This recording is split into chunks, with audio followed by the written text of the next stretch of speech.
1 Corinthians 13, that was just a primer so that we can, revisit what it means to love, the importance of love, and what's not love, just so we can have a good picture of love. And isn't it amazing that no matter what you can do, no matter how bright we might shine, if we don't have love, it means nothing. You can give to charity. And if it isn't done out of a heart of love, it still is nothing. We can show up to church all we want. But if there is no love in our hearts, then it really means nothing. We can help the blind to see.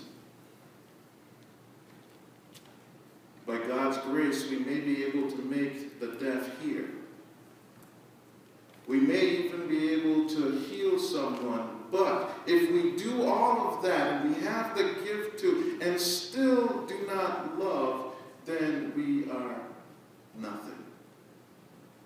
Let's turn to Luke chapter 15, and this is a story of God's love.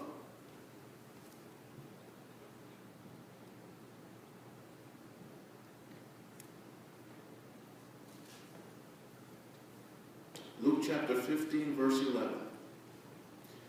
Then he said, a certain man had two sons.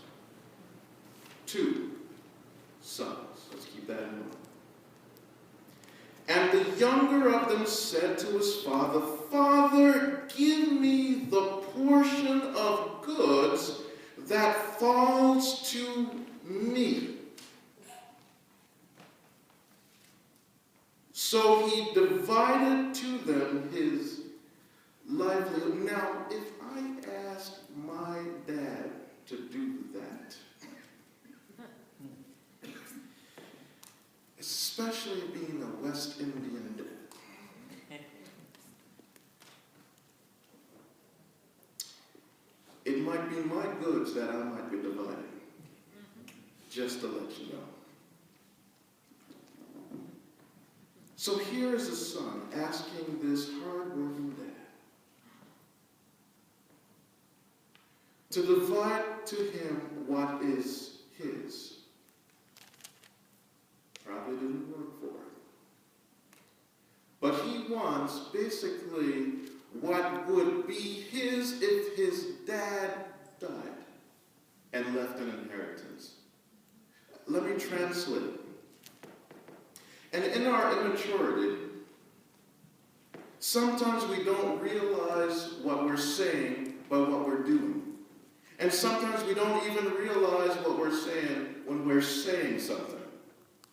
And so he, wanting to live it up while he is young, live it up while he can, and he has enough strength and energy too, he decides to ask his father for the inheritance that would be his if his father had died. In other words, I can't wait till you die so I can get what's mine. In other words, he did not want to say it. He might not even have thought this. But like I said, we have to be careful how we say and want stuff, because it says something. And what he is saying is, I wish you were dead now. Because you being alive is keeping me back from living. Living the way I want to. And being a very patient dad is a very, very patient dad. Like I said, I don't think I could even stand up in front of my dad and say that. Because he'd probably tell me straight away, you want me to die? And so he does.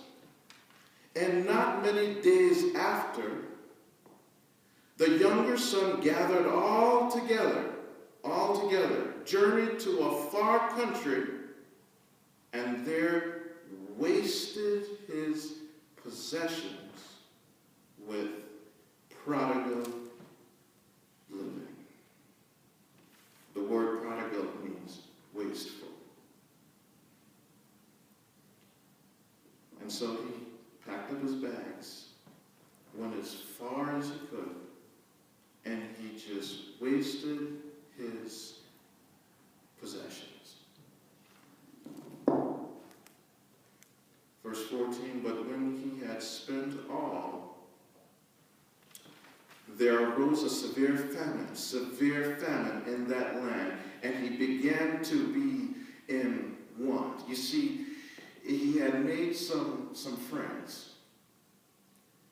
until he realized that they weren't really friends, because when the hard times come, they left him alone to die.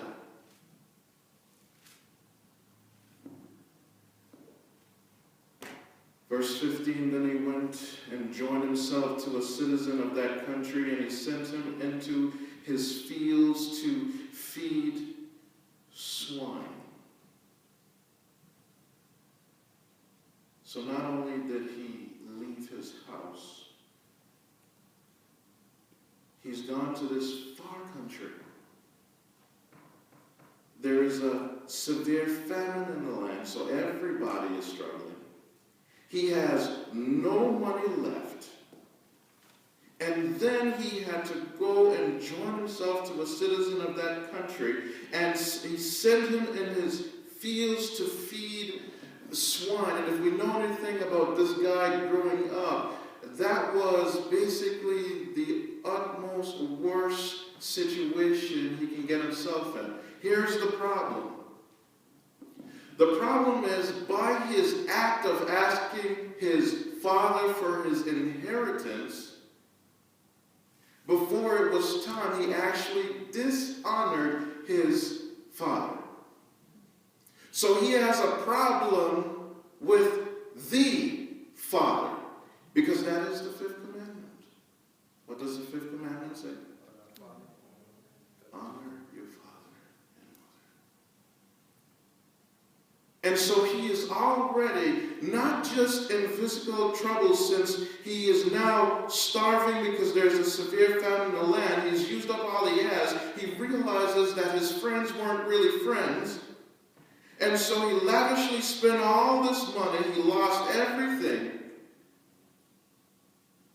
And now he has to feed pigs. Now he's an outcast to his whole society. So he's alone. He is starving. He is in, let's say, he's spiritually declining. He can't go home. And he's basically given up his home in heaven. In other words, he is lost. Lost.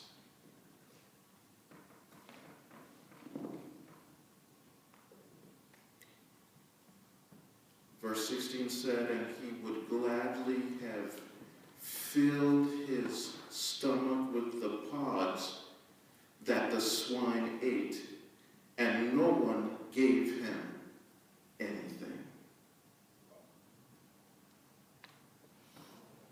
No one gave him anything, to the point where he would want to eat what the pigs were eating.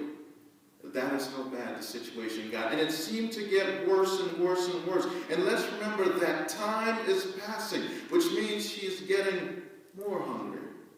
His situation is getting less. He's getting tired. He's getting weary. And now he's looking at these pods that the pigs are eating. And he feels as if the pigs are in a better situation than he is. When the pigs are in a better situation than you are in a serious situation. But that is where some of us are. By whatever means, whether we disobeyed, whether we dishonored, a lot of us are in this situation where pigs are better off than us. But when he came to himself, because you see, sometimes we have to fall so low. And when there is no lower to go, we realize that the only way is up. Way up. And so this is what it took for this immature lad to realize his mistakes. Sometimes we go so far down, it has to be the last drop of whatever it is we can do to get us to realize how far we have sunk and how far up we need to go. But the point of the matter is that he came to himself. Sometimes we just need to check ourselves.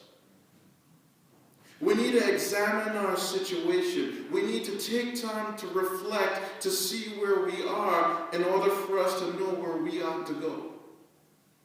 And so here's this young lad. He is down in the dust. He is down to nothing. The pigs are better off than he is. And finally he comes to his senses. And what does he say?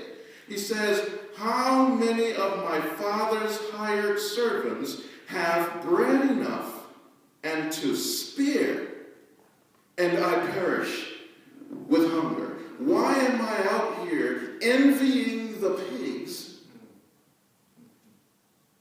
Oh, it is a really serious situation when you envy pigs. So he's out here and he's envying the pigs. Why am I doing this when my father has a house and he has servants who always have bread and some more to spare? Why am I just here looking at these pigs eating?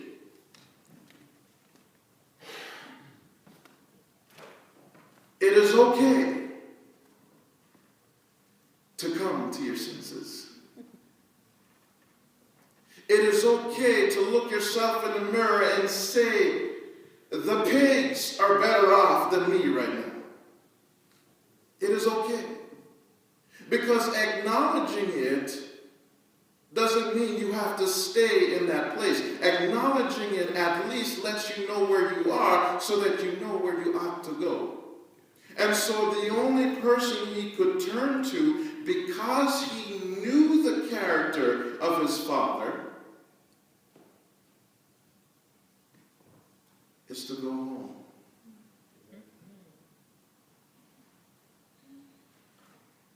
So if you ever wake up and you look in the mirror and you feel like the pigs outside are better off than you, come home. Because you have a Father that is waiting for you to come home.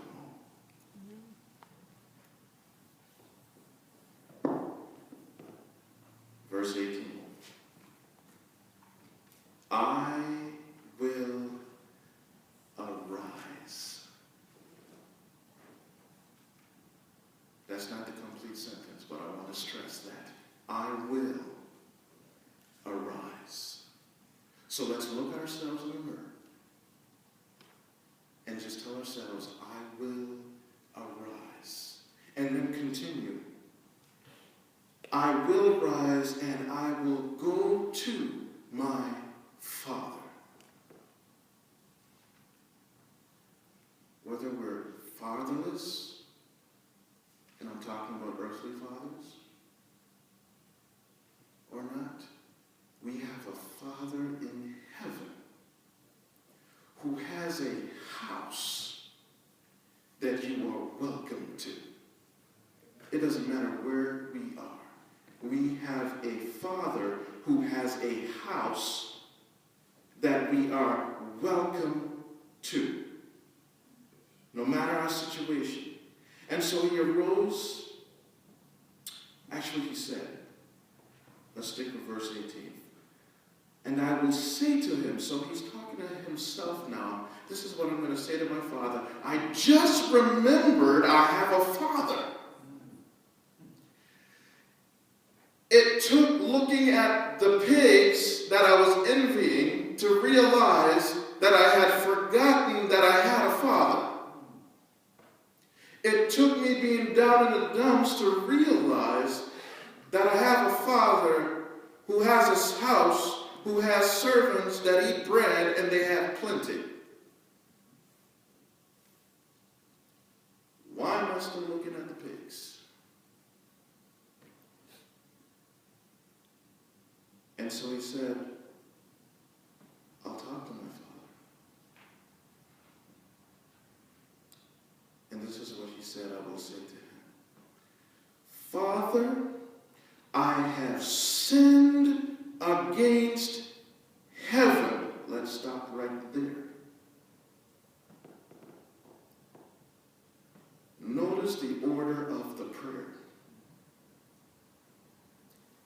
He didn't say, Father, I've done wrong. I've treated you badly. No. He goes to the first offense. Remember that leaving with the money, he had not yet squandered it. He had not, let's say, the opposite of elevate. Let's just use the word sin. He had this sin or degraded himself so badly. It wasn't then. That's not where the sin was, at least the first sin. The first sin was that conversation he had with his dad to say, give me what you owe me now so that I can leave. He had dishonored his father. He had broken the fifth commandment, honor your mother and father. And so his sin was against God. Oftentimes we think that when we harm our brothers and sisters, when we disrespect our mothers and fathers, that the sin is against them. No, your sin is against God. It is a serious sin. And so he realizes this, which means that he was very conscious when he was in that conversation with his father that he was breaking the law of God. But in his immaturity, he wanted to live the good life. He wanted to see what life was, outside of the house of his father.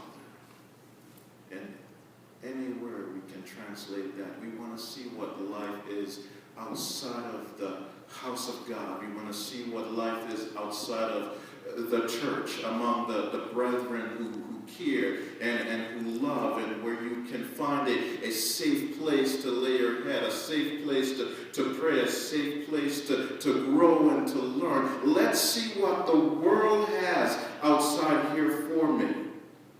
And yes, I will transgress the law of God to find out.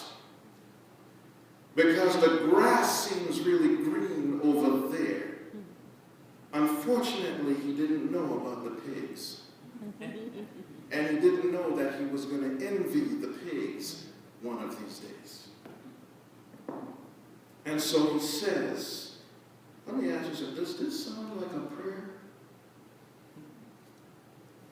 He's talking to himself, but he's saying, I'm going to say to my father, I have sinned against heaven and before you, and I am no longer worthy to be called your son. Make me like one of your hired servants. It is okay, church, when we realize that we envy pigs, to get down on our knees, come to ourselves and realize that, hey, I have a Father in heaven that I can talk to, the one in whom I have transgressed in the first place. And he has a house where I can be safe, where I can prosper, where I can at least have some bread. Love bread.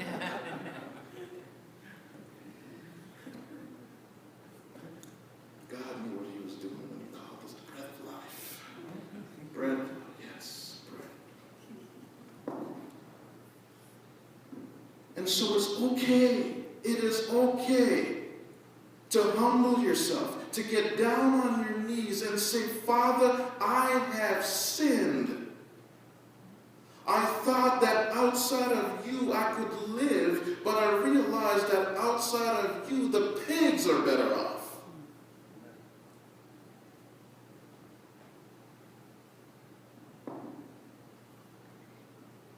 Yes, Father God, I have sinned against heaven and before you. And I am no longer worthy to be called your son. Yes, I know your son Jesus Christ died for me, but I have sinned. I have fallen short of the glory of God. The pigs are better off than me, and I am not worthy to be called your son any longer. I am not worthy to be in your house, but please make me a slave in your house, because I would be better off as a slave in your house than out there in the world by myself. And so he arose and he came to his father.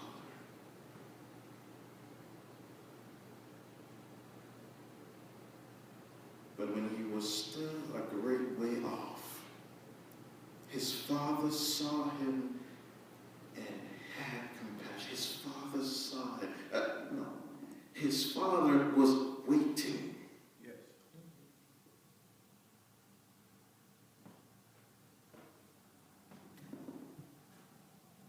Father, probably, the story didn't say so. But I can imagine a father who loves his son who has gone astray, always on his knees, praying, always hoping, always looking over yonder, hoping to see his son. Doesn't matter what condition he's in. It doesn't matter if he smells or has raggedy clothes. It doesn't matter. It doesn't matter if he's naked. He just wants his son back. And so he's looking and waiting and praying for his son to come back, and one day he sees his son. And he saw him from far, from way off, and had compassion, and ran, and fell on his neck and kissed him. He didn't inspect. Let me see what you look like. Let me see what you smell like before I put my arms around you. Let me examine how you've embarrassed me, how Father doesn't care. Father just wants his son back. Do you know that in those days, these fathers, they didn't run for anybody. Something called honor and shame and pride in that community was full of it. And someone once told me that part of the reason also was because of what they're wearing. It's kind of like a skirt. Can you imagine a grown man running in something like that? You got to pull it up between your legs and then you got to run. It's kind of embarrassing. So it's not just a pride and shame thing. Is that, they don't want to be showing their legs and they don't want to be tripping over the cloth and so on. embarrassing. So to run as a man like that, it was something that was dishonorable. But he didn't care if he had to pull up the cloth and show his legs or whatever it takes. He wanted to go to his son. He didn't just stand back and say, well, the door is open. You are welcome in here any time. He didn't just say, I'll wait till you come. You're doing good. Just keep going. You're almost here. No, he wasn't going to wait for that. Which brings me to the question, why do we wait? Why do we wait when we have family and friends that we know that are struggling and you're just wanting to come home, but nobody is standing by the door, or nobody is on the hill looking to see if they're coming. Nobody is running out to them. And they have to walk all the way wondering if they're going to be accepted or not. And knowing the enemy that we have, they're probably going through all these thoughts. I did this, I dishonored, I don't know if I can come back to the church. Are the doors closed? When I walk in, what's going to happen? How are they going to look at me? Are they going to stare at me from head to toe like they're a scanner? Are they going to be bothered by the smell and the stench of my sin? Or the door is going to be wide open and there's going to be somebody that's standing there just looking out to see if I'm on the horizon somewhere? Is somebody going to run out to me? Is somebody going to hug me? Is somebody going to get past looking like a fool or an idiot? Are they going to put down the shame and the pride and the honor? Is that what's going to matter? Or are they going to come running out to me? What's going through a sinner's head? We were once there.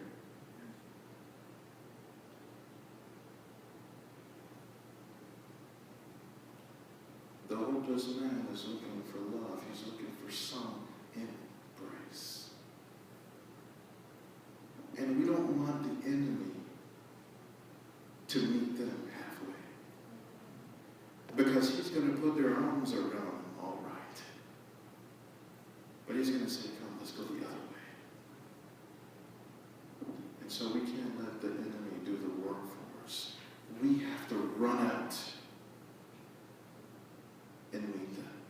We have to hug them. We have to welcome them. We have to walk them back.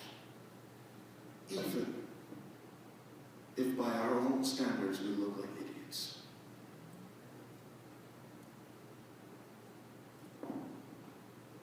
And so he fell on his neck and he kissed him. And the son said to him, Father, I have sinned against heaven and in your sight, and I am no longer worthy to be called your son. But the father said to his servants, hold down. The father is ignoring everything he just said.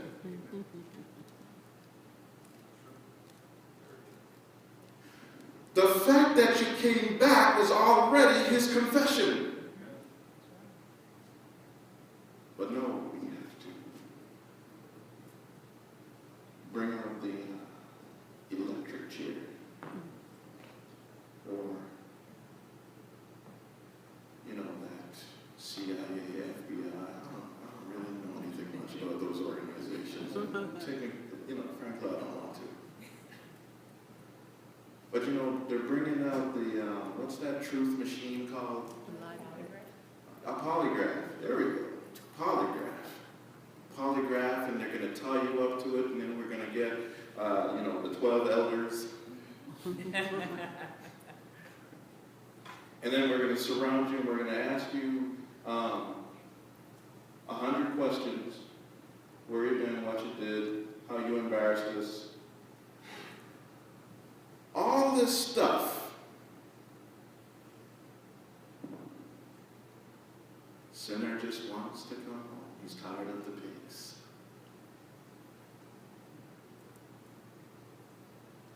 And so the Father, he doesn't even bother with the confession. This is not to say that we don't need to confess. But you got to know the heart of this kid. He was in a faraway country. Oh, he had adequate time to confess. And I am sure he confessed on the way home to his father. So there was no need for any further confession. Okay, so when the lost children of God take it up with God and come to their senses and realize that they're just lost in the world, and they find their way back, this is no time for 100 questions. The confession is over. What they need is a family's embrace. Not no 100 questions. They need love. It is a miracle that he got back that far to home. The fact that they want to come back to church is already a miracle. Believe me, they have already talked to God, even if they don't believe it. And so this father, he's not worrying about that stuff, no 100 questions. He just says, bring, which means bring quickly out not just a robe, the best robe. Bring out the best robe, put it on him, put a ring on his hand and sandals on his feet. And of course we know that the ring was actually the checkbook. It was the plastic credit card. He's saying you have all access to all my accounts. All that I have left is yours. And then he brings out sandals and put on his feet. And as I was doing research, I realized that servants in the house don't usually wear sandals. So the fact that he said, bring out the sandals, was saying my son is home and reinstated. He is restored to the fullest within my house. He has nothing to prove. He is home.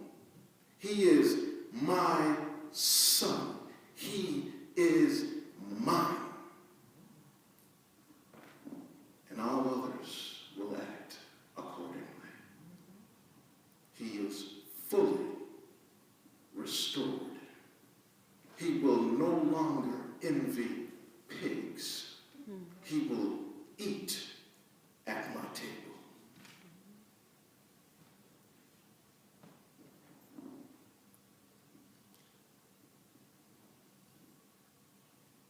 And you know, being God, who he is, I love it when God shows off. You know, the running out and embarrassing himself to bring a son that has honored him back home. That wasn't enough. Okay? That wasn't enough. He says, bring him the best robe. I mean, that would have been enough for me. But the kid just wanted to be a slave in the house. But his father said, no, you will not be a slave in my house. You are my son. I will fully restore you. So, bring out the best robe, put it on him, put a ring on his finger. Yes, give him a checkbook. Yes, I know he squandered it before. I don't care. Everything that I have is his. So he's putting the ring on his finger. He's putting the sandals on his feet. And now he says, we're not done yet. We're not done celebrating the fact that a sinner was outside, lost and dying, and he is now back in my house. No, we're not done yet. Bring the fatted calf. kill it and let us eat and be merry. In other words, let's party. Bring out the fatted. You know that calf that we've been fattening up for a while for some special grand occasion? We don't know what it would have been yet, but we were just saving it for this utmost special occasion. Well, guess what, people? This is it. My son has come home, so let's get that calf going. And he says in verse 24, and I'm asking every person that feel like the pigs are in a better place than you, for this my son was dead.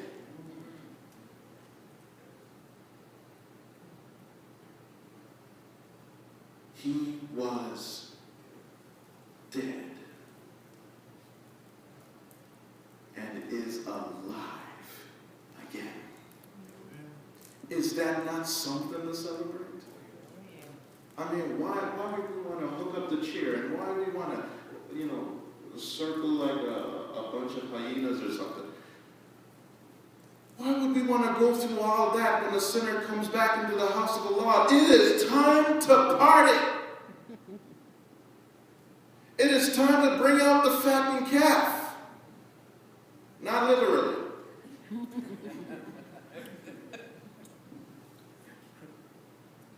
We don't keep those. And it is time to eat and be merry, because the Father's Son who was dead is now alive again, because he has come back home. And so we will party, we will celebrate, and we will eat, and we will be merry, and we will welcome him back, and he will be alive. But now we have a problem. Verse 25, Luke chapter 14. Now his older son was in the field, being a good boy. And as he came and drew near to the house, he heard music and dancing. Oh, they were dancing too. This was a joyous occasion. There was music, there was dancing. So he called one of the servants and asked what these things meant. What does this mean? And he said to him, your brother has come. And because he has received him safe and sound, your father has killed the fatted calf. It's a big deal. Verse 28, but he was angry and would not go in.